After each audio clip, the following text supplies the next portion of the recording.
Hey guys, welcome back to another episode of your weekly wisdom, hashtag take back your life. And I appreciate you tuning in for week number 7.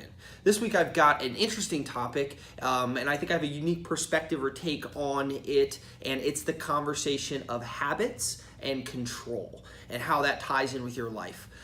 Some habits that I created at a young age, or the big ones for me at least, are I had a horrible habit when I was younger, and even now to this day I still find myself being pulled into the tendency of oversleeping, right? I will take full advantage of a morning when I don't have anything go on and not set the alarm, and I will just sleep until something awakens me, and it'll be far later than I ever intended to. Some other habits I have is interrupting other people. I don't conscientiously think about, what this person's saying is not important.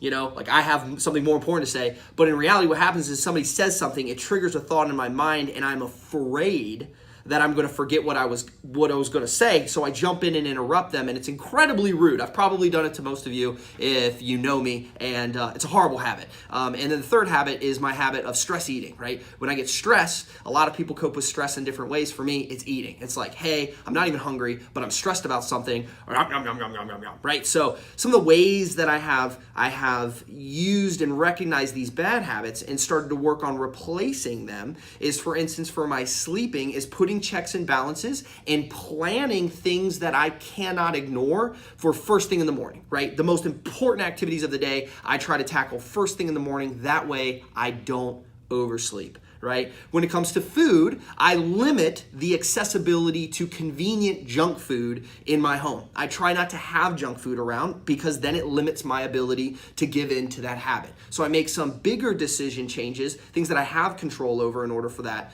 to not take hold. And then the interruption factor, I've literally had to stop, and in my head, if I think of something when someone's talking, I will tap my foot and count to 5 and realize that let them finish the thought before contributing mine. I'm not going to forget what I'm going to say, but I have to literally take that action in order to not interrupt them. We didn't mean to create a lot of these habits, but it happens. And I see a lot of people struggling between trying to eliminate bad habits and create new, better habits.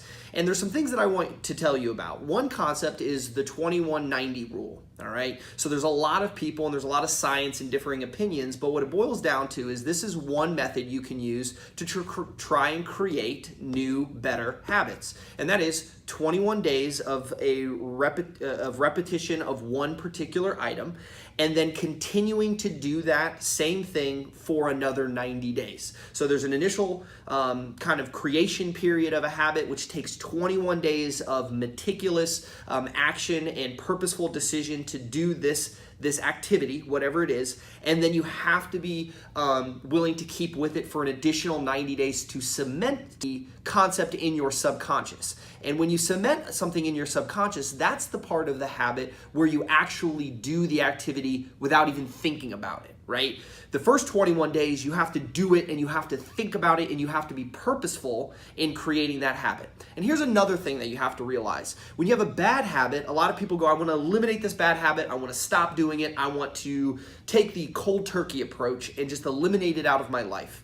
What I've found in some of the research that I've done is that it's really, really difficult to follow that methodology. In reality, your brain needs to have something replace it. So you need to substitute one bad habit for a better habit, okay? So if you bite your nails, a lot of people will say, well, if you chew gum or when you get the urge or you replace that activity with another activity, then it's much easier to wean yourself off of it, right? Same thing with breaking smoking habit. You have the chewing the gum, you have, patches, you have other things that help you incrementally shift that behavior.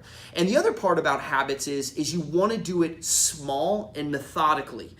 Doing this, I'm going to go run, jump in the deep end without my floaties on and try and create this new pattern of behavior. It's very unlikely that it's going to stick. So you want to start small, build up to it, following the 21-90 rule, and you want to make sure you set yourself up for success by having a fantastic support system around you. And the last thing I want to talk about is control. Control is something that I think a lot of people think that they have in life. And the reality of it is the only thing that we have control over in our lives is us. So anything in our lives that's outside of you yourself, you don't have control over. You hope you have control over it, but you really don't. And I think a lot of people fall into this trap, which can trigger things like anxiety or depression or other mental challenges or hurdles because you're focusing on the things that you cannot control and you're not focusing on the things that you can. So taking ownership and responsibility of some of the activities and the things that you do, it's much more freeing than when your focus is directed to the things that you don't have control over. So the two of those things together, creating and empowering new habits, replacing the bad habits, and letting go of the things you think you need control over will completely change your mindset and help you achieve monumental changes in your life. That's this week's Weekly Wisdom. Take back your life. I hope it was enjoyable. Until next week, that's Richard Bridges, and I look forward to seeing you guys then.